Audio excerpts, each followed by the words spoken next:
ചില പ്രോജക്റ്റ് ഓരോ പ്രോബ്ലത്തിൽ പെട്ട് നമ്മളെ കയ്യിലോട്ട് വരുമ്പോൾ അതിൽ ഒരുപാട് ട്രബിൾ ഷൂട്ട് ചെയ്യാനുണ്ടാവാറുണ്ട്. അപ്പോൾ നമ്മൾ റീസെൻ്റായിട്ട് അനുഭവിച്ച ഒരു പ്രശ്നമാണ്, ഓൾറെഡി പെർമിറ്റ് ഉണ്ട്, പക്ഷേ പെർമിറ്റ് എടുത്ത് അങ്ങനെ ഹോൾഡ് ചെയ്ത് വെച്ചു, വർഷങ്ങളായി അത് ഫിനിഷ് ചെയ്യുമ്പോൾ.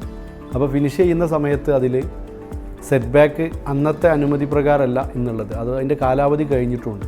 അപ്പോൾ നമ്മൾ 1 മീറ്ററോളം നമുക്ക് കട്ട് ചെയ്ത് പില്ലർ ഉള്ളോട്ട് സെറ്റ് ബാക്ക് കട്ട് ചെയ്യേണ്ടതായിട്ടുണ്ട്. അപ്പോൾ അതിലൊക്കെ നമ്മൾ ട്രബിൾ ഷൂട്ട് ചെയ്തത് ഒരു കോമ്പോസിറ്റ് സ്ട്രക്ചറാക്കുകയാണ് ചെയ്തത്.